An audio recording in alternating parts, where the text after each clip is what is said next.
साथियों,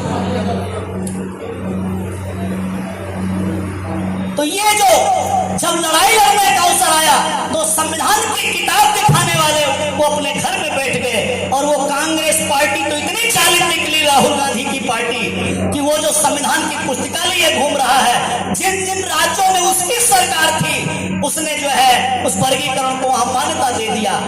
एक नेता आवाज अगर कोई उठाया है आपके आरक्षण पर तो मात्र बहन कुमारी मायावती जी ने आवाज उठाया, और अगर कोई रोड पर उतरा, कोई नीला झंडा लेकर उतरा तो 21 अगस्त को मात्र बहुजन समाज पार्टी नजर आई, सारे फिर में घुस गए, कोई आपका रिजर्वेशन बचाने के लिए आगे नहीं आया। सम्मानित साथियों, मेरा आप लोगों से कहना है, ये तीनों बिंदु पर बहन जी ने कैडर देने के लिए कहा है, इस पे आप लोग कैडर नोट करके और आज माननीय कांशीराम जी के परिनिर्वाण दिवस के मौके पर संकल्प लीजिए और अपनी अपनी विधानसभा में ये कैडर चला करके लोगों के माइंड को आप तैयार कीजिए।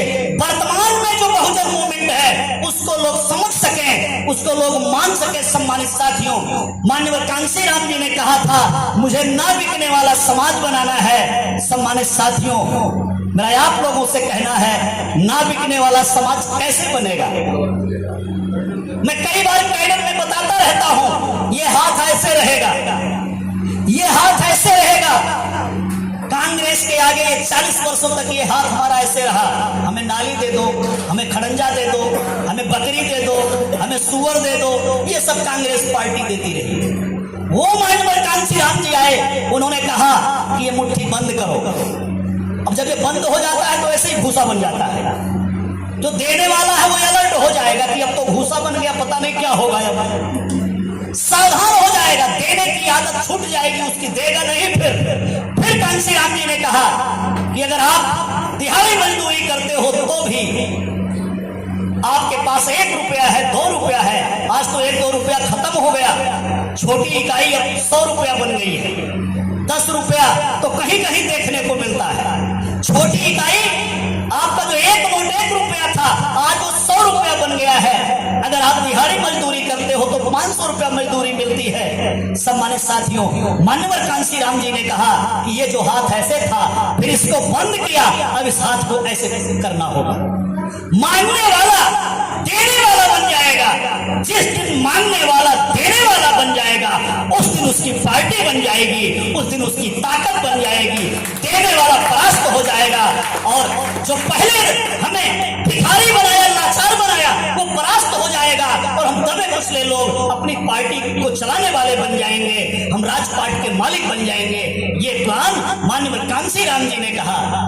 माननीय कांशीराम जी ने कहा कि गैर राजनीतिक जड़ों को मजबूत करना है। अरे भाई, क्या होती है गैर राजनीतिक जड़? ये मीटिंग कर रहे हैं ना, यहाँ पे आप 25-30 लोग आए, एक बुलाने पर 200 लोग आके भर जाते, पता चल जाता कि पूरा समाज की जड़ें मजबूत हैं। समाज तैयार है कांशीराम साहब का परिनिर्वाण दिवस मनाने के लिए। सूचना मिल गई, पूछते हमारे जिला अध्यक्ष से लोग, अगर समाज तैयार होता तो लोग पूछते हमारे जिला टीम के लोग से कि क्या कांशीराम जी का परिनिर्वाण दिवस नहीं मनाएंगे क्या? कांशीराम जी की पुण्यतिथि इस साल नहीं बन रही है क्या? इनकी जान खा जाते हैं लोग पूरे क्षेत्र में पूछ करके, कहाँ मनाएंगे भैया, कहाँ मनाएंगे? हमारे महापुरुष की पुण्यतिथि नहीं मनाई जाएगी क्या? समाज जब तैयार हो जाएगा, आप स्थान बता देंगे, लोकेशन बता देंगे, आकर के भर जाएगा। तो ये जब आपकी ये वाली आदत खत्म होगी तब ये होगा। अगर ये वाली आदत बनी रह जाएगी तो बुलाओगे और फिर वो नहीं आएगा। सम्मानित साथियों, कांशीराम साहब ने कहा संघर्ष से सत्ता की प्राप्ति होती है। कांशीराम साहब ने कहा संघर्ष से सत्ता की प्राप्ति होती है। जैसे 21 अगस्त को आप रोड पर उतरे, 2 अप्रैल 2018 को रोड पर उतरे थे, सुप्रीम कोर्ट को अपना निर्णय वापस लेना पड़ा। शायद अभी नरेंद्र मोदी जी हमें कमजोर समझ रहे हैं। हम लोगों ने भारत बंद तो करवाया लेकिन शायद ठीक से नहीं बंद हुआ।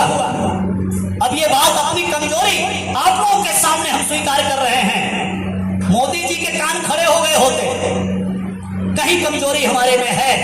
कमजोरी दिख गई ना हरियाणा में, अभी नहीं जीत पाए एमएलए हम लोग। वोट ऑफ परसेंटेज तो मेंटेन हुआ है लेकिन एमएलए नहीं जीत पाए, 90 में से 1 भी नहीं जीत पाए। कैसे डरेंगे मोदी जी? मोदी जी तो नहीं डरेंगे, फिर सुप्रीम कोर्ट भी नहीं डरेगा, इस देश की व्यवस्था चलाने वाले लोग भी नहीं डरेंगे। डरेंगे कैसे? जब आप जीतने लायक हो जाओगे, जब आप उनको ठीक करने लायक हो जाओगे, जब आप उनको जवाब देने वाले हो जाओगे, अर्थात संघर्ष में आगे चले जाओगे, तब वो डरेंगे, तब आपकी बात मानेंगे। तो कांशीराम जी ने कहा कि संघर्ष से सत्ता की प्राप्ति होती है। आप संघर्ष करना बंद कर दोगे, किसी बाबूजी का खाली मुंह देखोगे, सत्ता नहीं प्राप्त होगी। सम्मानित साथी, आप किसी पूंजीपति का मुंह देखोगे खाली, सत्ता नहीं प्राप्त होगी। आपको अपने पैरों पर खड़ा करना होगा। मानवर कांशीराम जी ने कहा कि मैं अपने समाज से, अपने अनुयायियों से कहता हूं कि मेरा समाज अपने पैरों पर खड़ा होकर के आगे बढ़े। एक घटना मैं कांशीराम जी की आपको बताना चाहूंगा। घटना 1994 की है। मैं नया दिल्ली विश्वविद्यालय गया था, जो आज हमारा बहुजन प्रेरणा केंद्र है, जहां पर आज दिल्ली प्रदेश के लोग कांशीराम साहब पर पुष्प अर्पित कर रहे हैं। उसी जगह पर वो प्रेरणा केंद्र तो बहन जी ने बनाया। पहले वो गुरुद्वारा बाला रकाबगंज रोड हमारा दफ्तर हुआ करता था। मानवर कांशीराम जी, ठंडी के महीने में, माघ या पूस का महीना था, कांशीराम जी ने दिल्ली के कार्यकर्ताओं को सूचना भिजवाई कि आज मैं साउथ इंडिया से चल के दिल्ली पहुंच रहा हूं, कल मैं अपने कार्यकर्ताओं से बात करना चाहता हूं। मैं तो नया, मेरी कोई 16-17 साल उम्र थी। मैं बड़ी कम उम्र में दिल्ली विश्वविद्यालय में पहुंचा था, पढ़ने में बहुत तेज था। कांशीराम साहब आए, एक चादर ओढ़े हुए, एक चेयर रख दी गई। वहां पर कार्यालय के पीछे पेड़ होते थे आम के, और घास लगाई गई थी बैठने वाली। हम लोग आए, उसी घास पर बैठ गए। कांशीराम साहब एक चेयर लेकर बैठ गए। जैसे ही साहब बैठे, ऐसे एक आदमी, कोई वरिष्ठ बूढ़ा सा उठा और उसने कहा कि मानवर जी, मानवर साहब, ये मेरा कुर्ता देखिए, देखिए मेरा कुर्ता फट गया है। बहुजन समाज पार्टी में काम करते करते मैं बेकार हो गया हूं। मेरे बच्चे रोड पर आने वाले हैं, मेरी पत्नी रोज मुझसे झगड़ा करती है, मेरी 2 भैंस बिक गई। साहब मैं बर्बाद हो गया, और ये लोग मेरी सुनते नहीं हैं, कोई मानते नहीं है, मेरी इज्जत नहीं करते हैं, और मेरा कुर्ता फट गया है। अपना कुर्ता वो दिखाने लगा। मानवर कांशीराम साहब ने व्यंग करते हुए कहा, अरे भाई कोई है, पकड़ो जरा इसको, ये कहां से आ गया, इसको कोई पकड़ो, कैसे हमारी मीटिंग में आ गया, ये ऐसा आदमी कैसे आ गया। 2 लोग निकल के आते हैं, और उनका गंगाराम अंबेडकर नाम था। उनको पकड़ के ले जाके पीछे लोग बैठाते हैं और कहते हैं कि भैया साहब की मीटिंग चल रही है, आप ऐसे मत करो। फिर कांशीराम साहब आधे घंटे तक उसको उसी टॉपिक पर समझाते हैं और कहते हैं कि भाई ये जो आदमी है, ये इसका नाम गंगाराम है, और ये मेरा कार्यकर्ता है, ये बुराड़ी विधानसभा का रहने वाला है। मैं इसके घर पर भी गया हूं, मैं इसको जानता हूं, लेकिन ये अपने कान में तेल डाला हुआ है, इसने कांशीराम की बात कभी नहीं सुनी है। मैंने इससे कब कहा कि तेरी भैंस बिक जाए, मैंने इससे कब कहा कि तेरी पत्नी तुझे गाली दे, मैंने इससे कब कहा कि तेरा कुर्ता फट जाए। मैंने तो बरसों से ये कहा है कि मेरा समाज अपने पैरों पर खड़ा होकर के आगे बढ़े। इसने मेरी बात को सुना नहीं, ये पैर तोड़ करके आया है, ये कायर होकर के आया है, ये क्या मेरा आंदोलन चलाएगा। मेरे समाज के लोग, आप अपने आप को संभालते हुए अपने पैरों खड़े होकर के अपने आंदोलन को अपने हाथों में लेकर के आप आगे बढ़े। ये माननीय कांशीराम जी का आंदोलन है।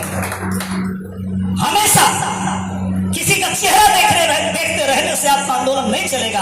अपने पैरों पर खड़े होकर के चलेंगे तब आंदोलन चलेगा। मेरा अपने जिले के साथियों से कहना है, प्रदेश के साथियों से कहना है, आपके गांव कहीं कमजोर पड़ गए हैं क्या? लालजी राम जी को बड़ी बड़ी सभा करवाए हुए हैं, बड़ी बड़ी सभा करवाए हुए हैं आप लोग, आप कमजोर पड़ गए हैं क्या?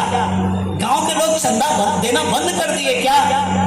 या गांव में आप लोग जाते नहीं हैं, कारण क्या है? कि आज मानवर कांसी राम जी का पुण्यतिथि मनाने के लिए, परिनिर्वाण दिवस मनाने के लिए आपकी ताकत कहीं कमजोर पड़ती नजर आ रही है। सम्मानित साथियों, ये बक्सर जिला है, बक्सर लोकसभा क्षेत्र है, कहते हैं क्रांतिकारियों की धरती है। तो मैं अपने सभी सम्मानित साथियों से कहूंगा कि आपको ये क्रांति की अलख जगानी होगी। इस क्रांति के रास्ते पर आप लोगों को चलना होगा। सम्मानित साथियों, माननीय कांसी राम जी ने एक नारा लगाया था, अभी माननीय बहन जी ने हरियाणा के चुनाव में वो नारा लगाया है। कौन सा नारा लगाया था? जो जमीन सरकारी है वो जमीन हमारी है। एक बार लगाइए जोर से। जो जमीन सरकारी है, जो जमीन सरकारी है, जो जमीन सरकारी है, जो जमीन सरकारी है, जो जमीन सरकारी है, चोर जुल्म के टक्कर में, चोर जुल्म के टक्कर में, चोर जुल्म के टक्कर में, वोट हमारा राज तुम्हारा, वोट हमारा राज तुम्हारा, वोट हमारा राज तुम्हारा। बिजली पानी दे न सके जो, बिजली पानी दे न सके जो, रोजी रोटी दे न सके जो, रोजी रोटी दे न सके जो सरकार निकम्मी है, जो सरकार निकम्मी है। सम्मानित साथियों, ये मैंने नारा इसीलिए लगाया, इस नारे को ताजा करना होगा। इन्हीं नारों से कांसी राम साहब ने ये मूवमेंट यहां तक बढ़ाया। ये नारा जब भारत देश के बहुजन समाज के लोगों ने गूंजा तो सम्मानित साथियों, उत्तर प्रदेश जैसे बड़े प्रदेश में 4-4 बार आपकी सरकार बनी। उत्तर प्रदेश जैसे बड़े प्रदेश में बहन कुमारी मायावती जी ने आपका इतिहास लिखने का काम किया। मैं तो 2015 में जब इधर चल के आया और जब पहुंचा, आप लोग बक्सर में हैं, मैं बस्ती जिले का मूल निवासी हूं, ऐसे दिल्ली में रहा लंबे अरसे से, हम लोग भूल गए थे हमारे